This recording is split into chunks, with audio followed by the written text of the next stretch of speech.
Ay nako, ano to, Rhea? Ano nangyayari sa akin? Bakit ang dami kong sugat? Ay, ano ba naman yan, ma? Puputok na yung mga sugat mo. Paulo, tulungan mo kami. Sa isang liblib na lugar sa Zamboanga ay nakatira ang isang matandang babae na si Tesang, kasama ang kanyang anak at apo. Kahit may edad na si Tesang ay kasing lakas pa rin ang kalabaw ang kanyang katawan. Kadalasan, siya ang nakatoka sa mga gawaing bahay tulad ng paglalaba, paglilinis, pagsisibak ng kahoy at pagluluto. Kontento na siya sa antas ng kanilang pamumuhay. Pagka-graduate sa kolehiyo ng kanyang apo na si Paulo, agad itong nakapagtrabaho bilang isang call center agent. Samantalang si Tessa naman, nagmamay-ari ng isang sari-sari store na pinagkukunan niya ng panggastos sa pang-araw-araw nilang buhay. Ay, nandito ka na pala, apo. Mukhang pagod na pagod ka. Halika, ipaghahanda kita ng almusal. Kumain ka muna bago matulog. Wow, alagang-alaga mo si Paulo ha. Akong anak mo, kailan ko kaya mararamdaman na inaalagaan mo rin ako? Aba, syempre, ako ang nagpalaki rito kay Paulo simula nang mamatay ang nanay nito at nagkaibang pamilya ang tatay nito. At isa pa, mabuting bata ito. Hindi katulad mo, Rhea. Hanggang ngayon nasa puder pa rin kita. Hindi mo maayos yung buhay mo. Sa bagay, tignan mo nga itsura mo. Kaya walang lalaki sumiseryoso sa'yo. Grabe ka naman makapagsalita sa akin. Parang hindi mo ako dugo at laman ah. Ay nako, makaalis na nga. May date pa ako. Sige, Chupi, alis na. Ang aga-aga sinisira mo ang araw ko. Hindi na nagdalawang isip na lumabas na ng bahay si Rhea na nakabusangot. Lola naman, kawawa naman si tita. Hayaan mo siya. Hindi na nga kagandahan, wala pang utak. Dapat lang yun sa kanya. Basta ikaw lang ang paborito ko. Lola, wag ka naman ganyan. Yung bibig mo po. Siguradong nasaktan nyo rin yun. Ay, wala akong pakialam. Kumain ka muna riyan at may bumibili sa tindahan. Sandali lang ha. Pumunta si Tesang sa kanyang tindahan at inasikaso niya ang kanyang customer. Biglang nagbago ang timpla niya nang marinig na uutang ang kanyang kapitbahay na si Mirna. Wala na raw lulutuing bigas at ulam ang babae. Wala na rin daw siyang gatas para sa kanyang anak. Pesting buhay to! Uutang ka na naman! Ano, hindi pa rin ba nakakahanap ng trabaho ang batugan at inutil mong asawa? At ikaw naman, wala na nga kayo makain, anak ka pa rin ng anak. Hindi mo ba makontrol yung kakatihan mo? 30 anyos ka pa lang pero nalulosyang ka na. Tingnan mo nga yung dibdib mo, sobrang lawlaw na. O ito 200, yan lang ang mapapahiram ko. Sa totoo lang, matulungin naman si Tesang, lalo na sa mga taong walang-wala. Ngunit kadalasan, bago siya tumulong ay kukuda muna siya ng kukuda na parang hindi niya iniisip ang sinasabi niya. Makakarinig muna ang mga humihingi ng tulong ng insulto at panlalait mula sa matanda. Noon pa man, wala na talagang preno ang bibig ni Tesang. Kaya nga wala sa kapitbahay niya ang gustong maging kaibigan siya dahil sa pagiging taklesa niya. Bandang 9:00 ng gabi ay nakita ni Tesang si Rhea sa labas ng bahay nila na may kahalikang lalaki. Bagong mukha yun sa paningin niya kaya naisip niyang nagpalit na naman ng nobyo ang anak niya. Sino yon? Bagong lalaki mo na naman? Malaman, kakauwi ko lang eh. Usyoso ka na naman agad. Oo, boyfriend ko si Eddie. Engineer yun, madatong. Ganyan ba kita pinalaki? Ano ba? Nagbebenta ka na ba ng katawan mo ngayon? Ganyan ka na ba talaga? Pakawala! Huwag mong iasa ang sarili mo sa mga lalaki mo. Maghanap ka ng matinong trabaho kung gusto mo magkaroon ng direksyon ng buhay mo. At utang na loob, makinig ka sa akin! Nakakarindi ka na, ma! Putak ka ng putak! Pabayaan mo na ako. Alam kong ginagawa ko. Ang tutukan mo ng pansin ay ang apo mo. Kung alam mo lang ang pinaggagawa niyan sa likod mo. Bakit? May girlfriend na yung apo mo. Nakita ko sa Facebook ang pictures nilang dalawa. Eto oh, tsaka naman. Tingnan mo nakalagay, in a relationship. Kumpirmado, may girlfriend na nga si Paulo. Nagpanting ang tenga ni Tesang sa narinig. Hindi siya makapaniwala na may nobya na ang kanyang paboritong apo At kung hindi pa ito sinabi ni Rhea ay hindi niya pa malalaman. Sumama ang kanyang loob dahil pakiramdam niya ay naglihim sa kanya si Paulo. Kaya plinano niyang kumprontahin ang binata at kilalanin ng maigi ang babae. Kinabukasan, pag-uwi ni Paulo galing sa trabaho ay sinalubong siya ni Tesang. Hindi pa nga nakakaupo man lang ang lalaki, nagsimula na agad ang matanda. Sandali lang la, iinom muna ako ng tubig. Paupuin niyo po muna ako. Ano itong nalaman kung may nobya ka na raw? Wala ka bang planong sabihin sa akin? Kung hindi sa akin sinabi ng tiyahin mo, wala akong kaalam-alam. Sasabihin ko naman po. Mahanap lang ako ng tamang tiyempo. Kailan mo planong sabihin, Aber? Sige lang, maglihim ka lang sa akin. Wala naman talaga akong halaga sa iyo. La, huwag ka naman magtampo. Dadaling ko siya rito sa Sabado para makilala at makilatis mo na. Sigurado naman akong magugustuhan mo siya eh. Tignan natin, Paulo. Pagkalipas ng ilang araw ay handa na si Tesang harapin ang nobya ng kanyang apo. Kaya hindi na rin nag-aksaya ng oras si Paulo at dinala niya na sa kanilang bahay ang nobyang si Abby. Hello po, Lola Tesang. Ako po si Abby. Nice to meet you po. Bago sumagot si Tesang ay tinignan niya muna si Abby. Kinilatis niya ng maigi ang itsura ng babae habang bahagyang nakasimangot at nakataas ang kanyang kilay. Eto na ba yon, Paulo? Hindi mo man lang ito pinagsabihan na magsuot ng maayos na damit? Ano ba ito? Dancer sa bar? Kung makapagsuot ng maiksing shorts, puro peklat naman at ang itim ng tuhod. La, pasensya ka na sa lola ko ha. Ganyan lang talaga siya magsalita pero mabait at mapagmahal naman yan. O bakit? Sinasabi ko lang ang obserbasyon ko. Sorry po. Tatakpan ko na lang po ang legs ko. Saan mo ba nakilala ang babaeng to, ha, Paulo? Hindi maganda ang aura niya. Hindi kayo bagay. Magkatrabaho po kami, la. Sana naman po ayusin yung pananalita nyo sa girlfriend ko. Huwag naman po kayong bastos kausap. Maayos ko siya yung pinakilala sa inyo eh. Tapos gaganyanin nyo lang. Respeto naman po sa amin. O sige, hindi na ako magsasalita. Basta paalisin mo na yan. Paulo, Han, una na muna ako ha. Obvious namang hindi ako welcome dito sa inyo. Sinundan ni Paulo si Abby sa labas ng kanilang bahay para suyuin at humingi ng pasensya. Han, sandali lang. Bakit? Pagpasensya mo na lang si Lola. Huwag mo na lang dibdibin yung mga sinabi niya. Alam naman nating walang katotohanan ng mga yun eh. Nag-a-adjust pa kasi yung sigurado. Unang beses ko pa lang kasing nagpakilala ng babae sa kanya eh. Intindihin na lang natin siya, please.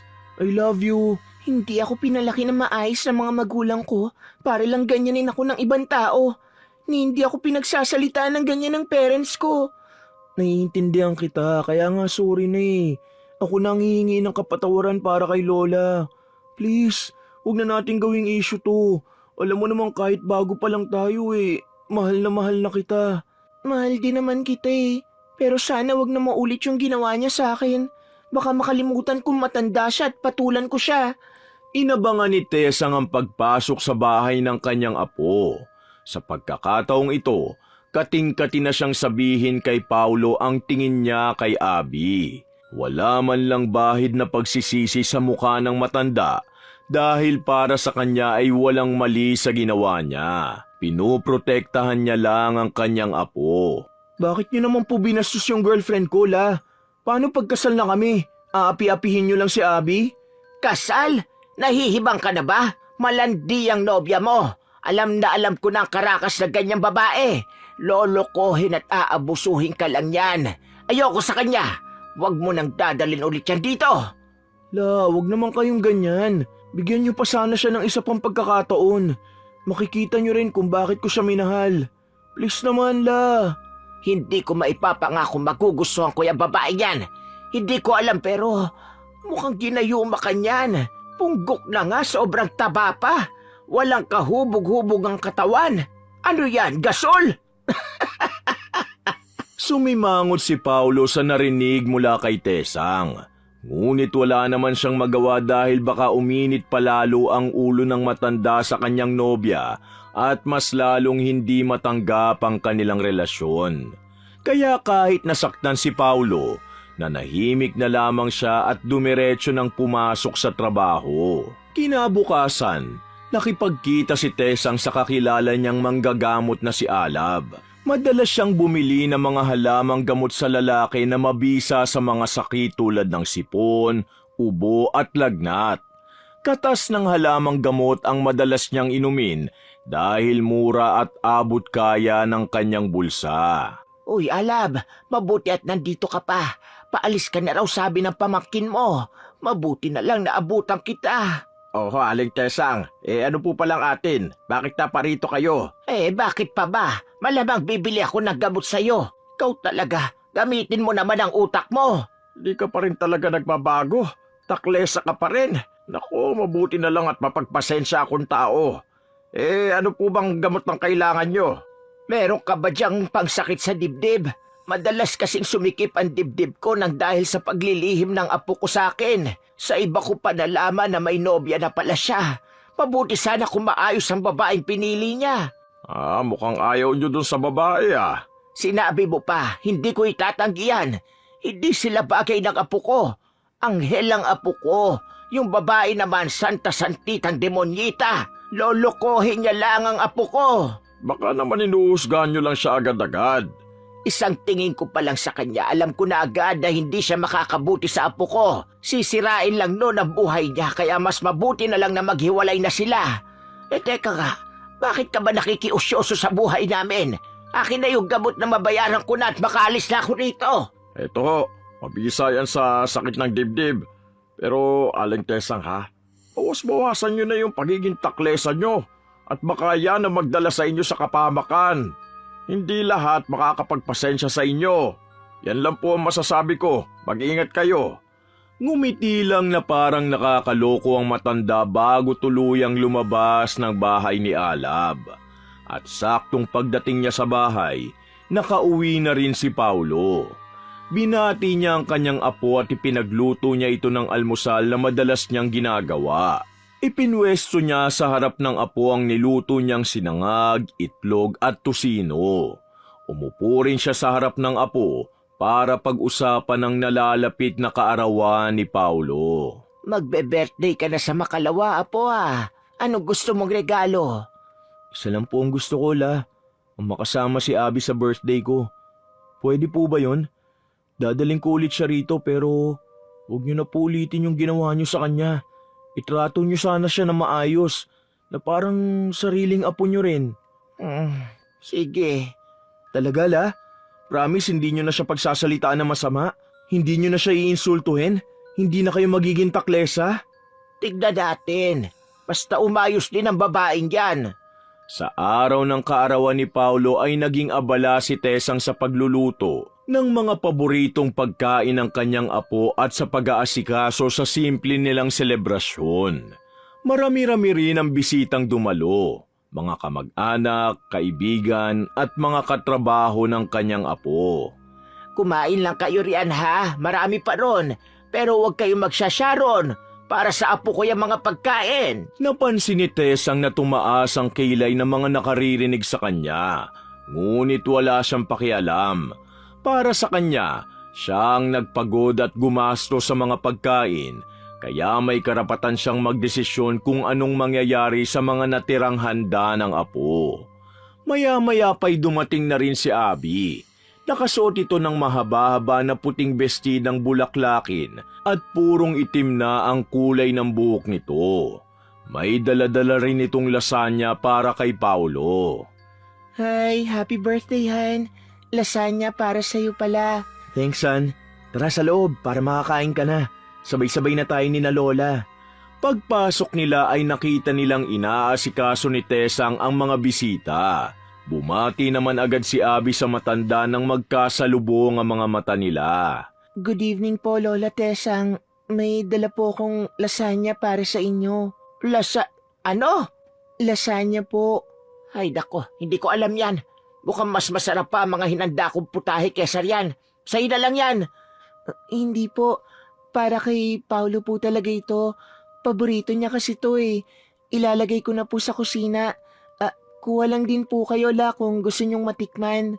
Dumiretso na si Abby sa kusina para ilapag ang kanyang dalang pagkain nang biglang pumasok si Tesang.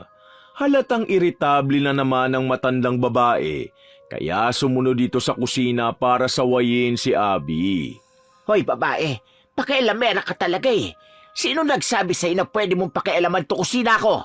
Di ba sinabi ko sa'yo yung pagkain mo hindi naman masarap? Tsaka, bakit ba nandito ka na naman sa bahay ko? Sinisira mo ang kaarawan ng apo ko, peste ka! Sorry po. Gusto ko lang naman pong tumulong eh. Saka, nandito po ako para kay Paulo. Para magkasama po kami sa birthday niya. Gusto ko lang po siyang mapasaya.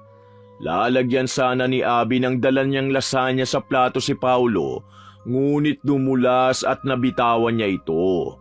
Si Tesang naman ay halos umusok ang ilong dahil nabasag ni Abby ang isa sa mga pinakamagaganda at mamahaling plato niya. Tonta! Sinabi ko nang huwag kang makialam eh! Tingnan mo ang ginawa mo! Bakit kasi dinaladala ka pa rito ni Paulo? Kahit gaano kaayos yan damit mo, ayoko pa rin sa'yo!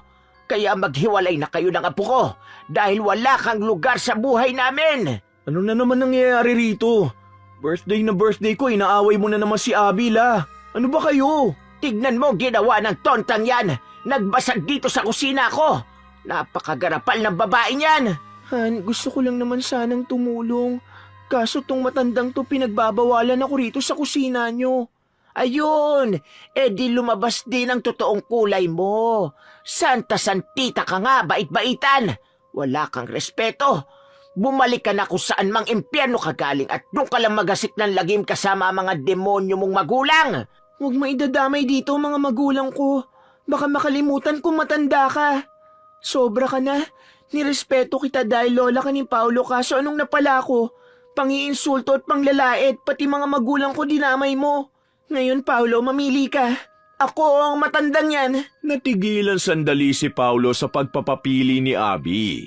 Sa isip ni Paulo, mahal niya si Abby ngunit sa mga ganitong pagkakataon ay lagi niyang pipiliin ang pamilya. Wala siyang planong talikuran ng kanyang lola na kasama niya at sumuporta sa kanya simula ng paslit pa lamang siya. Sandali Abby, huwag mo naman akong papiliin. Napakahirap para sa akin. Anong mahirap? Mahirap ba ako piliin, Paulo?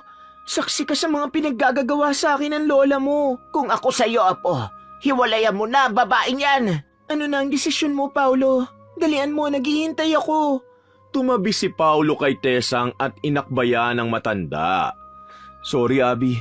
Hindi ko kayang talikuran ng lola ko. Tandaan niyo tong ginawa niyo sa akin. Grabing pamamahiya ang ginawa niyo. Hintayin niyo ang karma niyo. Abby! Bye, Paulo. Hintayin mo sa mga susunod na araw ang regalo ko sa'yo. Happy birthday! Hindi na hinabol ni Paulo si Abby paglabas ng bahay. Alam niyang doon na natatapos ang relasyon nila at wala na siyang magagawa kundi tanggapin yun. Alam niya rin na kahit anong suyo at pakiusap niya, hindi na siya pagbibigyan ni Abby at hindi na sila magkakabalikan pa. Tapos na palabas mga chismosa! Magsilayas na kayo! Huwag kayong mag-uwi ng pagkain ha! Sa amin yan! Nang wala na ang mga bisita nila, nagsimula ng mag-ayos-ayos si Tesang. Hinayaan na lang muna niya si Paulong magpahinga sa kwarto nito. Hindi niya rin alam kung paano kakausapin ng kanyang apo dahil siguradong masama ang loob nito sa kanya. Kaya nagpasya na muna siyang manahimik. Ikaw naman kasi, May. Masyado kang taklesa at mapanghusga. Hindi mo man lang tinrato na maayos si Abby. Kung hindi ko ginawa yun, hindi sana natin malalaman ang totoong kulay niya. Alam kong may mali sa babaeng yon. Hindi lang makita ni Paulo agad dahil binulag na siya ng pagkagusto niya sa haliparot na yon. Kahit sino naman mauubusan ng pasensya sa ginawa mo. Pinahiya mo yung tao. Buti nga yun lang ang sinabi niya sa'yo eh. Wala akong pakialam. Basta ko, pinoprotektahan ko lang si Paulo. Saka wala naman magagawa sa akin yung babaeng yan. Mahina nga ang utak nun eh. Parang ikaw, Rhea. Bakit mo ako sinasali dyan? Wala talagang filter yung bibig mo, ma. Tingnan mo, isang araw makakakuha ka rin ng katapat mo. Asan? Iharap mo sa akin. Lumipas ang 2 araw ay hindi pa rin nag-usap ang maglola. Iniwasan ni Paulo ang kanyang lola at hindi naman kinibo ni Tesang ang kanyang apo. Ngunit tuloy pa rin siya sa pag-asikaso rito. Sa 3 araw, nahirapan ang matandang gumising dahil nagkaroon siya ng sleep paralysis episode. Madaling araw ito nangyari na hindi niya maigalaw ang kanyang katawan. Sa madaling salita, paralisado ang buong katawan niya habang gising naman ang utak niya. Para bang kalahating tulog at kalahating gising siya. Maaari ring maihalin tulad sa bangungot ang nararanasan niya. Kaya lang, gising ang utak niya at naimumulat niya pa nga ang kanyang mga mata nang maranasan niya ang sleep paralysis. Katawan niya lang ang tulog, ngunit kita niya ang paligid at alam niya ang mga nangyayari. Pagmulat niya ng kanyang mga mata, bigla siyang nakaramdam ng takot dahil sa nakita niyang tila anino ng isang babaeng nakadagan sa kanyang dibdib, na siyang nagpahirap kay Teresang huminga at gumalaw. Pagbabayaran mo ngayon ang mga kasalanan mo. Ipaparanas ko sa iyong impyerno. Pinilit ni Teresang igalaw ang kanyang braso hanggang sa tuluyan na siyang nakabangon. Hirap na hirap siya at para bang kinukuryente ang buong katawan niya at pinilit niya lang makatayo. Pumunta siya sa kusina para uminom ng tubig. Naparami ang inom niya dahil natatakot siya sa nangyayari. At nang makakalma na siya, bumalik ulit siya sa pagtulog. Ay nako, ano to, Rhea? Ano nangyayari sa akin? Bakit ang dami kong sugat? Ay, ano ba naman yan, ma? Puputok na yung mga sugat mo. Paulo, tulungan mo kami. La, ano nangyari sa'yo? Hindi ko alam. Bigla na lang ako nagkasugat ng ganitong pagkagising ko. Aray, huwag niyong hawakan. Ang sakit. Baka naman may nakain kayong kung ano. Halika la, dadaling ka namin sa ospital para magamot na yan. Wala naman akong nakaing iba. Puro gulay at isda lang ang kinain ko noong nakaraan. Malalaman ng doktor ang nangyari sa'yo. Tara na po la. Tita Rhea, tulungan mo ko. Daan-daan lang po at nasasaktan si Lola. Dinala ni Paulo si Teresa sa pinakamalapit na ospital para ma-check ang kalagayan ng matanda. Ngunit sabi naman ng doktor, normal naman ang resulta ng unang test na ginawa sa matanda at hindi nila matukoy kung ano talaga ang kondisyon ni Tesang. Kaya suwestyon ng doktor na ipatest pa si Tesang. Ngunit ang mga sumunod na test ay may kamahalan na at kailangan talaga nila ng malaki-laking pera. Hindi na, Dok. Wala kaming pera para sa test-test na yan. Sobrang mahal. Ano ba ginagamit yung pan-test? Ginto ba? Paulo, Rhea, iuwi niyo na ako. Sa bahay na lang ako magpapagaling. Pero la, kailangan nating malaman kung ano nangyayari sa katawan mo. Huwag nang matigas ang ulo. Ayos lang ako, Apo. Pagka-uwi nila sa bahay ay pinagpahinga muna ni Paulo si Tesang. At makalipas lamang ang 4 na oras, biglang lumala ang kondisyon ni Tesang. Ma, ano yan? Sumasabog na yung mga sugat mo? Kailangan na nating linisin yan. Nanghihina na nga ako sa sakit eh. Mukhang alam ko na ang nangyayari sa akin. Teka, ano yan? Alupian ba yan? May mga lumalabas na insekto sa sugat mo. Ang dami ring gagamba at uod. Huwag mo na istorbo si Paulo. Alam ko na kung kanino tayo makakahingi ng tulong. Dalhin mo ako kay Alab ngayon din bago pa ako maghingalo. Nag-iwan si Rhea ng mensahe para sa natutulog na si Paulo. Sinabi niyang dadalhin niya si Tesang sa kakilala nilang manggagamot at babalitaan na lang ni Rhea si Alab sa magiging resulta ng panggagamot. Nabasa naman agad ito ni Paulo pagkagising niya at nagpa siya itong puntahan ng bahay ng manggagamot dahil gusto niyang makita ang kalagayan ng kanyang lola Tesang. Kaya hindi na muna siya pumasok sa trabaho upang makasama ang pinakamamahal niyang lola. Samantala, si Tesang at Rhea naman ay dumating na sa bahay ni Alab. Tao po. Oh, Rhea, Tesang. Sabi ko na nga ba babalik ka eh. Anong kailangan natin? Nangihina ng nanay ko, Alab. Papasukin mo na kaya kami. Kailangan ko ang tulong mo. Pero huwag kang mayabang, Alab. Pinapasok ni Alab ang dalawa at pinahiga niya ang matanda sa kanyang sofa. Ulaan ko, kailangan mong tulong ko kasi hindi mo na kinakaya ang talab ng barang. Yan, magsilbing leksyon yan sa'yo para maging sensitibo ka naman sa nararamdaman ng kausap mo. Ngayon, nakakuha ka ng katapat mo, no? Oo na, gamutin mo na ako bago pa ako mamatay dito. Hinang-hina na ang katawan ko.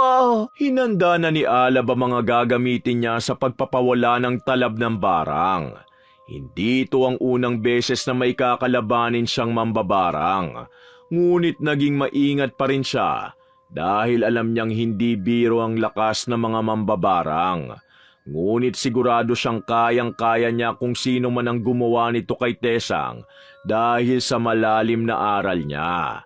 At alam niyang kakampi niya ang pinakamakapangyarihang Diyos. Hindi pa man nagsisimula si Alab, bigla nang dumating si Paulo. Bakit nagkaganito na kayo, La? Diyos ko, tulungan niyo po kami. Magiging maayos din ang pakiramdam ko, Apo. Huwag ka mag-alala. Magagamot ako ni Alab dahil magaling siya. Lakasan mo lang ang loob mo, Tesang. Tulungan mo sarili mo. Magsimula na tayo. Nagdasal muna ng taimtim si Alab at nag-usal siya ng orasyon ng 3 beses.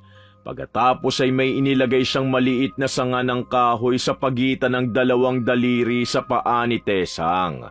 Pagkatapos ng ilang minuto, biglang umaray at humagulgol ang matanda. Huwag kayong mag-alala, hindi yan si Tesang. Yan ang mambabarang na gumawa ng kademonyohan kay Tesang. Pinasapi ko siya sa katawan ng matanda. Uy, pipitsoging manggagamot. Tigilan mo ako. Masakit. Ano ba? Pipitsugin pala, ha? Kung gawin ko to sa'yo. Aray! Sino ka? Bakit ginawa mo to sa kanya? Magsalita ka! Mahirap akong kalabanin! Tama na! Ang sakit! Sabi ng sino ka eh. Huwag mo akong ginagalit. Baka buhay mo maging kapalit sa panggagago mo sa akin. Sino ka? Oh, hindi na. Andeng ang pangalan ko. Pinayaran lang ako para barangin ang matandang ito. Magsabi ka ng totoo. Sino ang nag-utos sa iyong tarantaduhin ang matandang ito?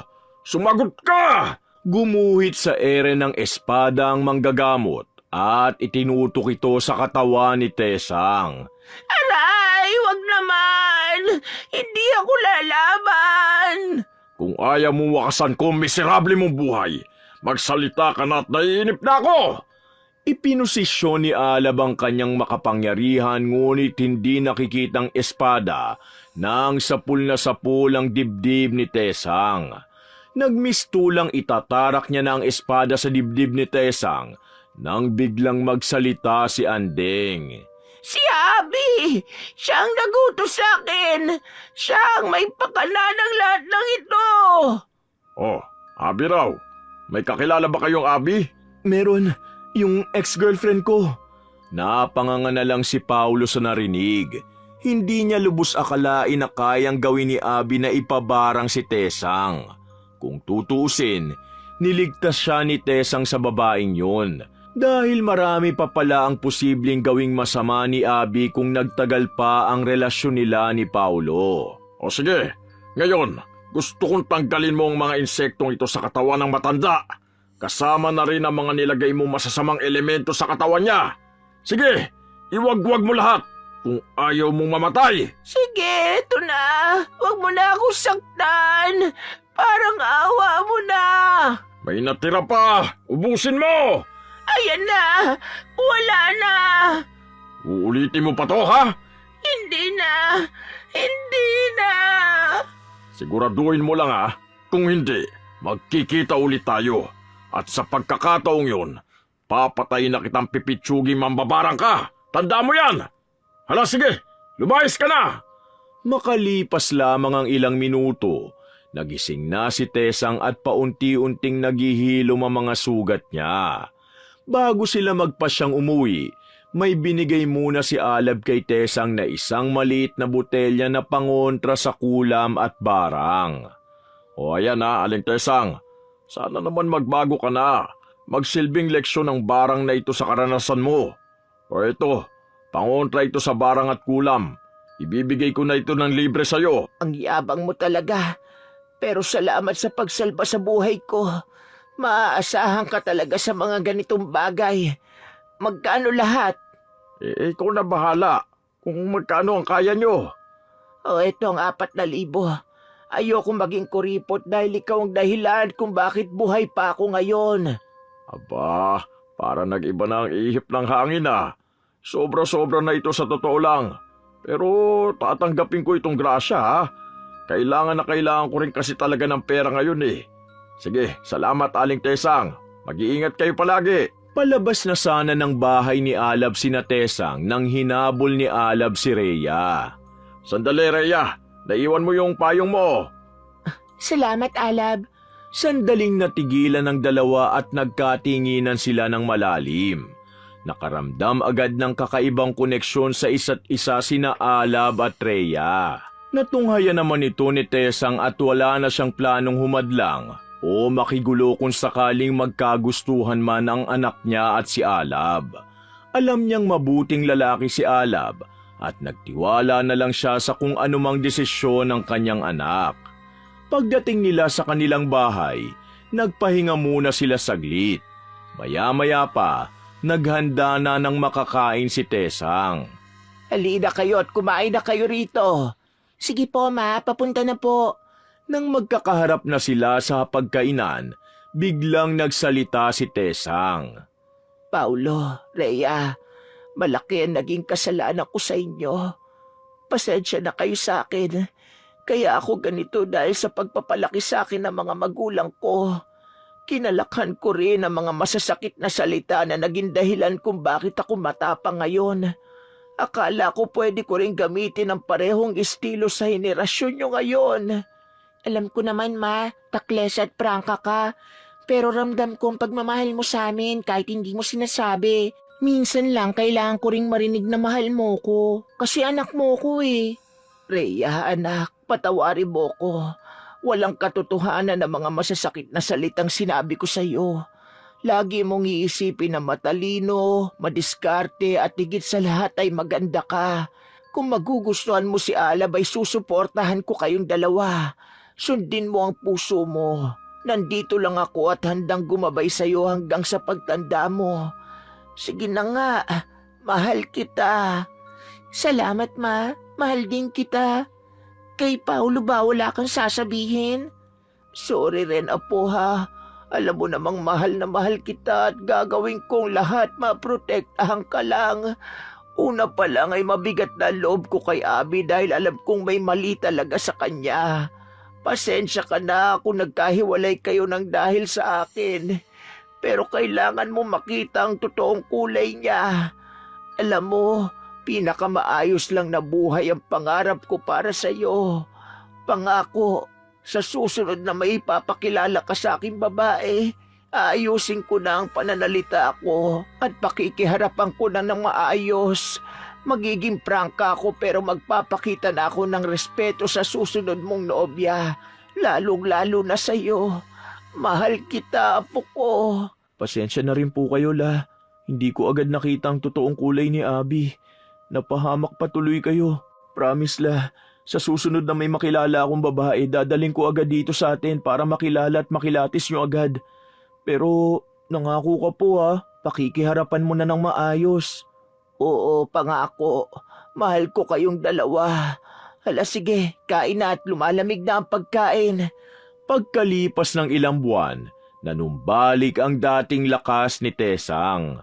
At pagkatapos ng masaklap na pangyayari sa buhay niya, nabawas-bawasan ang pagiging taklesa niya at hindi na siya masyadong nagbibigay ng komento sa buhay ng ibang tao. Naging leksyon na nga yun sa kanya at lagi na niyang iniisip muna ang mga sasabihin niya bago magsalita. Minsan ay nagiging insensitibo pa rin siya, ngunit kapag napagtanto niyang mali siya, humihingi naman agad ng paumanhin sa iba. Sa kasalukuyan, may bago ng nobya si Paulo. Si Rhea naman at Alab ay nagkatuluyan din. Samantalang si Tesang, suportado ang kanyang anak at apo sa mga desisyon nila sa kanya-kanya nilang buhay. Natupad na ang pangarap ni Tesang para sa dalawa, ang maging masaya at masagana ang buhay nila. Lagi siyang nasa tabi at nakaalalay sa dalawa sa mga laban nila sa buhay. Wakas!